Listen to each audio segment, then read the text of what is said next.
Before we start creating our own form, we'll take a look at the finished file to discuss the structure and functionality of our final form. Just as with any design, the success and failure of our form will rely largely on our attention to the small details. Designing for the web means focusing on interface design and usability, and nowhere is this more evident than with forms. A poorly designed form creates a negative user experience and may prevent users from further using or exploring your site. A good form design creates a seamless user experience and provides enough feedback to keep the user moving forward, which is exactly what we want them to do.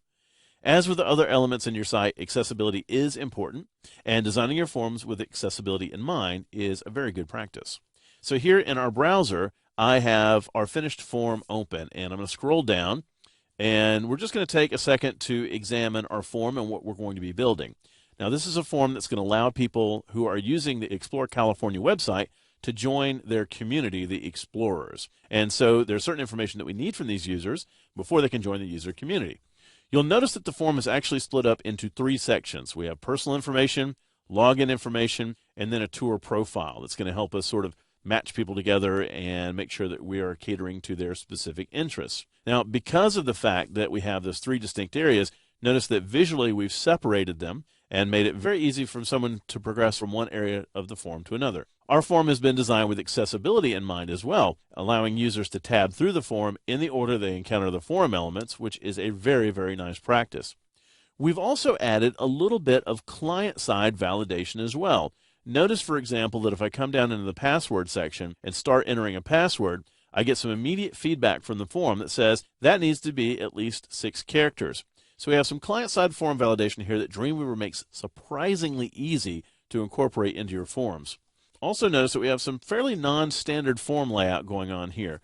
We've got 3 columns worth of checkboxes for which tours they are wanting to follow.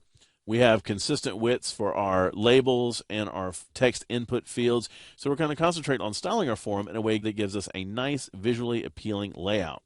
Okay, so now that we know the structure and theory behind our form design, we're going to begin building it. When planning your form design, you'll need to consider how the form should be structured to collect the data, what obstacles users might encounter along the way, and what visual styling and interactivity you can use to guide them and instruct them along each step of the form. You'll also need to know which form elements are used to collect certain types of data so that you'll use the right ones given the situation. Giving somebody a radio button group, which only allows one choice, for a question that should allow for multiple choices is a bad idea. By considering carefully all of the goals and the usability issues of your form before you begin working on it, you're going to create a functional, effortless form that enhances the usability of your site.